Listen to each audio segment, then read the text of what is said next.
Hey, so just wanted to make a quick video on how and why I meditate, I guess we'll say.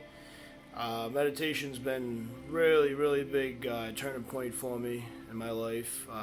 It's really allowed me to break past some, how can I say, some damaging thought patterns that I grew up with, and for a long time I thought were normal.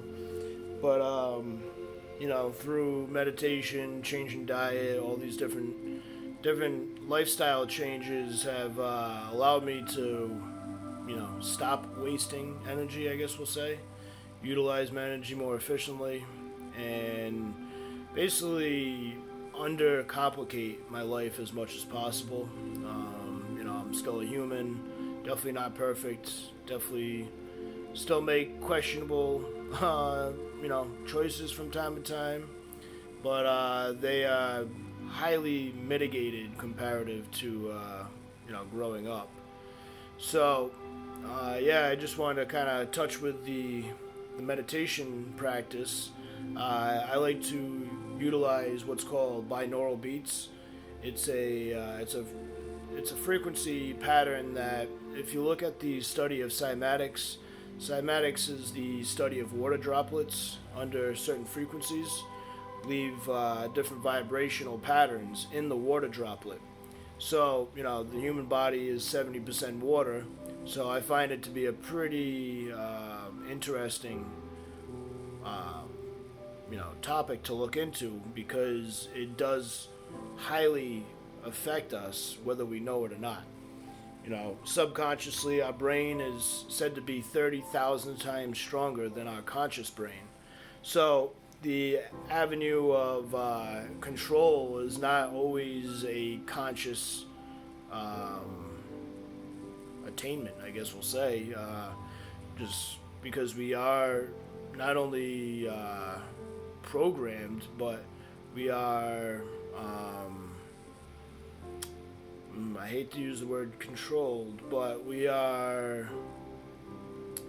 our thought patterns can be regulated, changed, manipulated under certain areas of stress and certain frequency patterns, I believe, even with, our cell phone networks changing to 5G, Wi Fi, all this other stuff.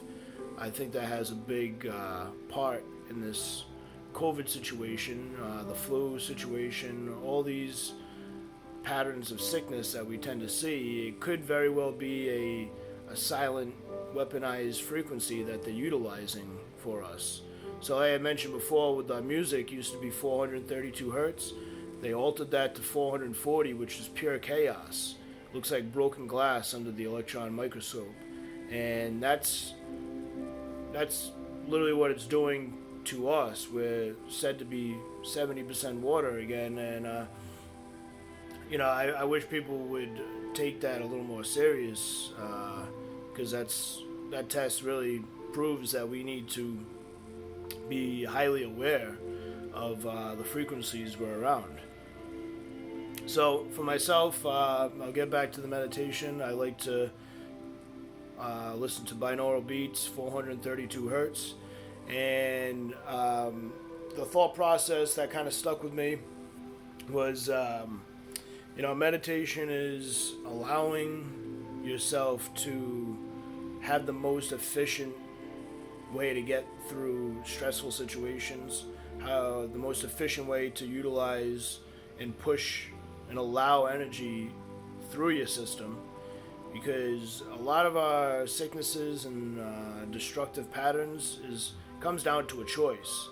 So when you start to make better choices, you are able to make better decisions, and life is upgraded basically.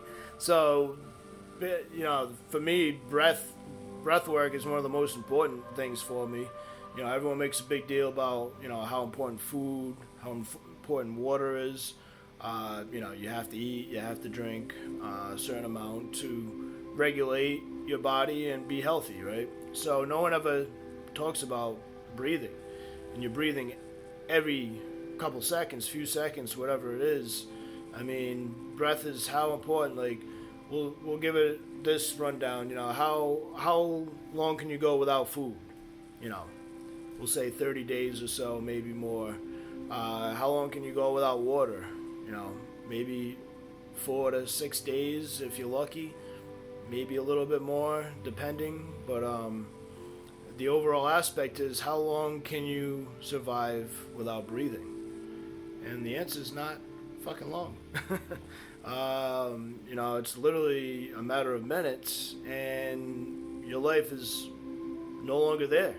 Possible death, possible brain dead, possible a lot of things. So the reality of it is breathing this energy, this, you know, prana, however you want to classify this air, it's all energy. So, you know, scientists used to classify it as the ether.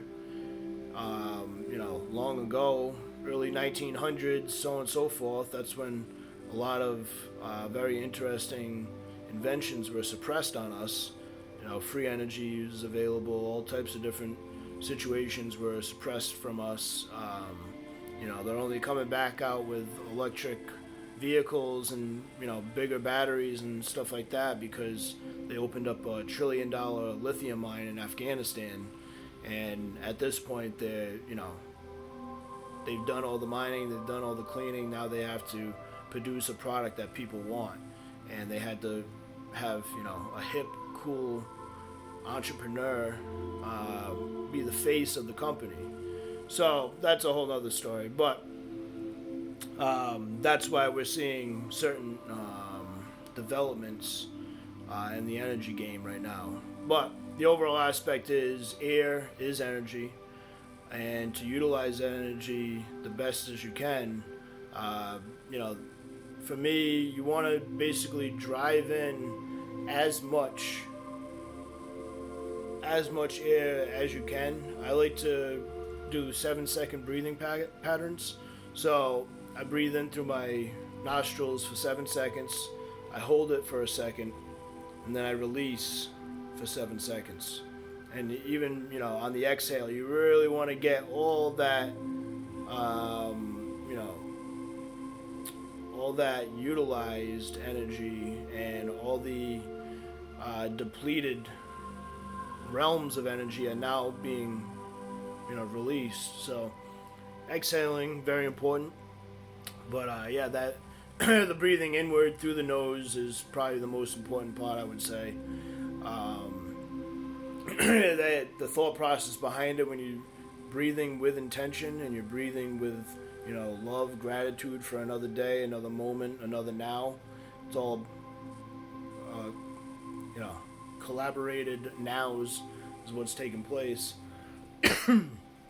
So, the overall viewpoint that I have of meditation is to breathe in that etheric air. You know, it's only 20% oxygen. Everybody always talks about oxygen.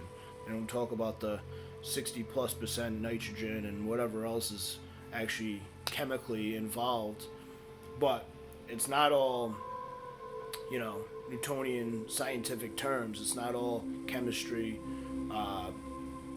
The makeup of our reality is much more extensive than we give credit.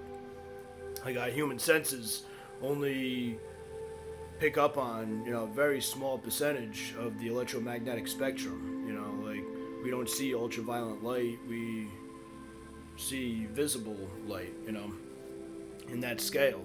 So, you know, bugs, birds, bees, all these different components of life actually see our reality much differently than we do.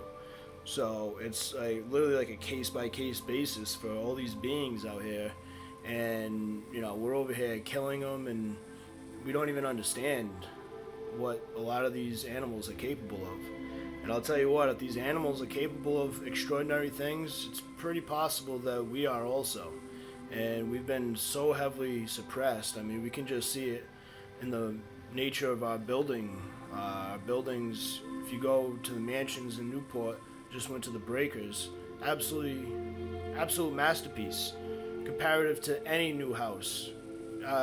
It doesn't even, there's no comparison. So, you know, we can go into the state houses and all these large Even megalithic buildings will say. There's a lot into the building techniques, but I won't get into too much.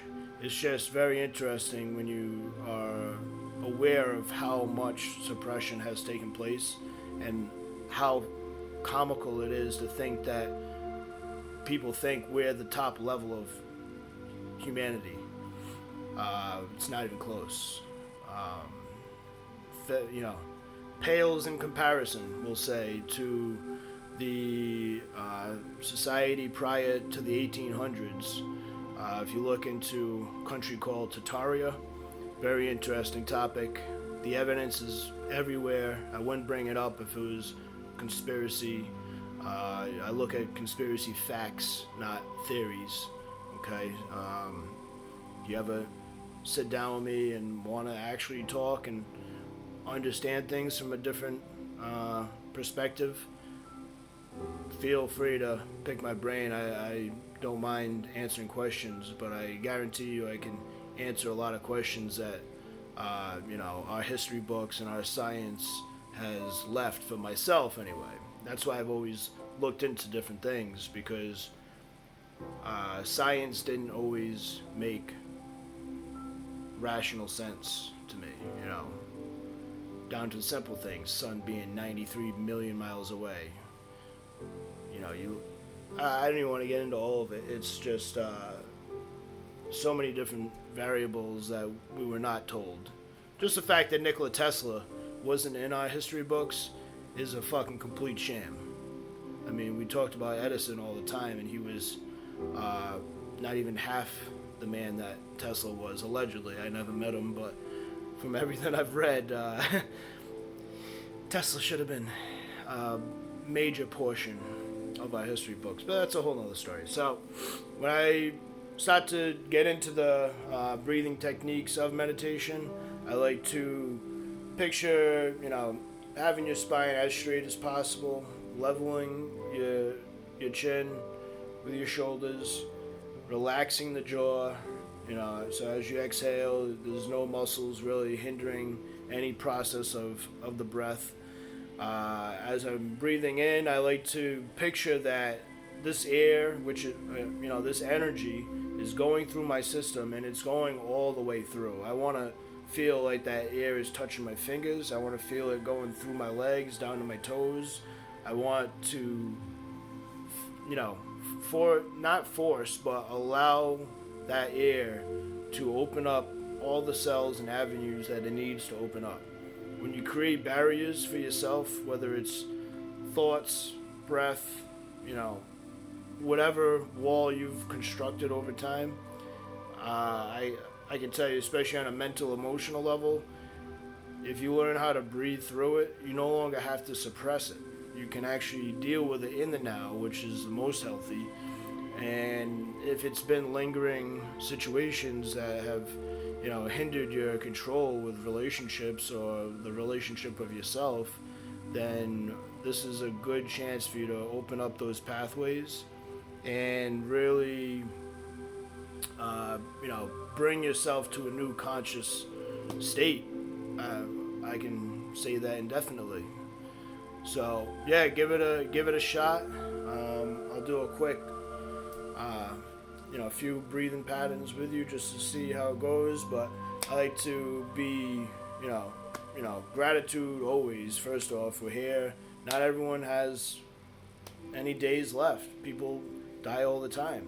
Not just because of COVID. This is just the way of life, unfortunately. Lost a lot of people along the way. And it's never fair. It's never cool. But there's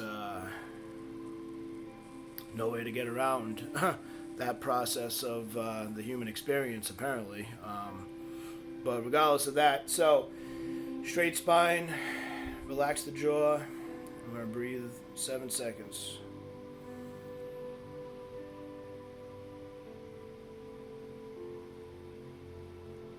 And I'm going to hold for a second. Out through the mouth. 7 seconds. And at the end, I really like to get it down to like the bottom of that, digestive tract. We brutalize our bodies a lot of times, way more than we realize. So allow everything to move, transpire, flush out with, the blood, the oxygen, releasing the toxins. So I'm going to do that one more time.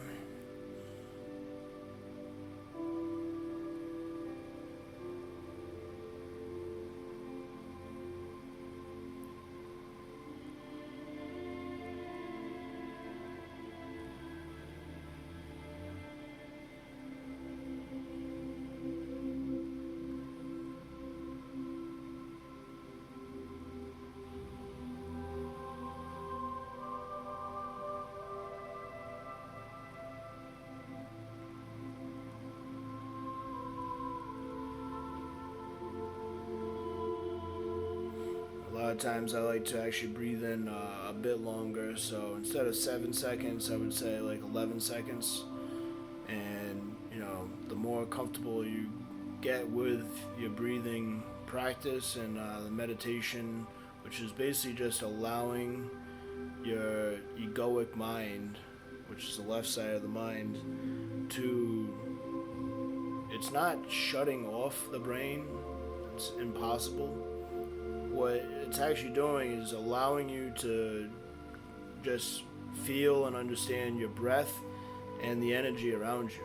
So the emotions, the questions, and basically anything in that realm, after, a small period of time, it might take you 2-3 times of practicing meditation. It might take you a month. It might take you one time. I'm not quite sure. That's all on you.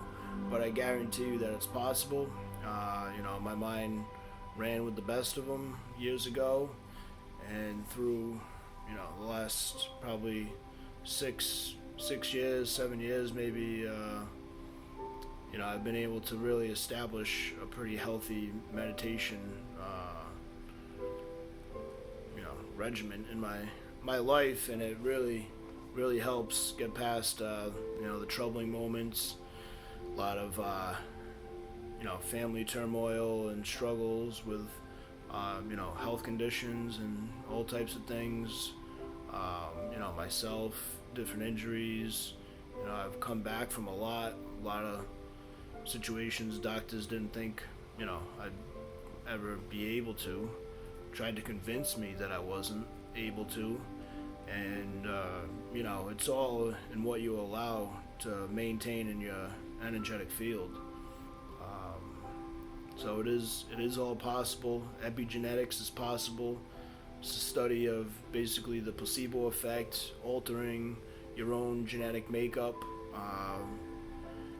mentally, and meditation is one of the best, easiest ways to get in tune with that capability, because we're all capable. It doesn't take a spiritual person to do this. It just takes someone who's open to new concepts and is capable of allowing. Don't walk into meditation with the how can I say it? So don't come in with expectation that you're supposed to make it somewhere, or you're not supposed to talk, you're not supposed to think, there's no expectations taking place to get to a clear area of your brain where you're actually working on the most important, possibly the most important caliber of life. Because without breathing, sorry to tell you, nothing else works. So when you really practice, it's so worth it. That's all I can tell you. Just like, if no one ever told you how to chew your food and you were just swallowing everything, huge, massive chunks of apple, half a sandwich in one bite, it'd be silly. You have the tools of your teeth right there.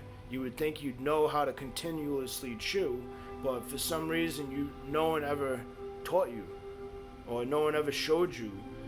They in fact yelled at you to just chew once and move forward, and whatever the case is, it's just a weird example. Didn't know how to drink properly, so you can only have one sip per minute. Whatever the rule was, whatever, however you want to classify it, you know what I'm getting at. We were not taught anything about breath work. How just drastically important it is, and it's just really wild. Yep. This guy's working on his breath work right now.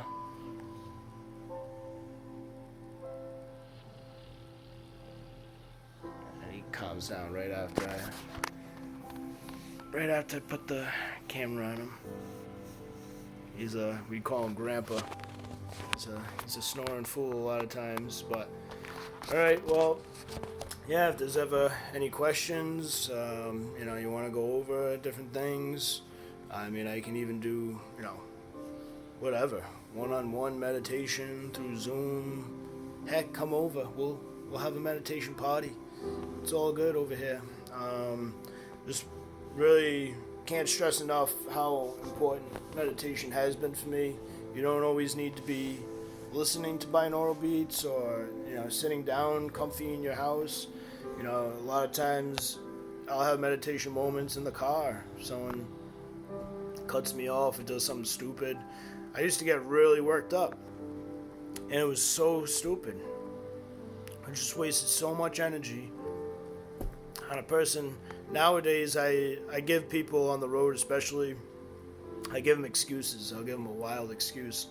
I'll just be like, you know what, maybe that person's, father's dying of cancer, and he's so stressed out that he didn't even see me. Like, he's just so zoned out. Or maybe he just lost his job and he's wondering how to tell his wife.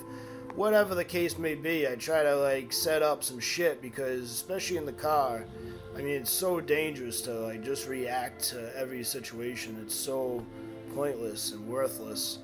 So yeah, you can utilize these breathing techniques in any scenario. A lot of times, at work or different stores, someone whatever cuts you in line, whatever the case is. It doesn't always resort to reactions anymore. Sometimes emotionally, in relationships and stuff, it's tough to fully get away from reactions to negative times. But the overall attribute is it doesn't have to last as long as it used to when I was young. It used to last days, weeks, who knows, months. I would just mow over this continuous energy where I was upset, and it was just so useless. So yeah, it just hopefully this can help, and look into the binaural beats. That really helps alleviate the mental chatter, and yeah, it's the best things I can say. There's all different options for different frequencies, so you can do some research. Just look up binaural frequencies and how to best utilize them. 528 is, I think is more of almost like a detoxing. 936 is more for mental clarity. There's all different variations. So yeah, I hope this helps, and enjoy.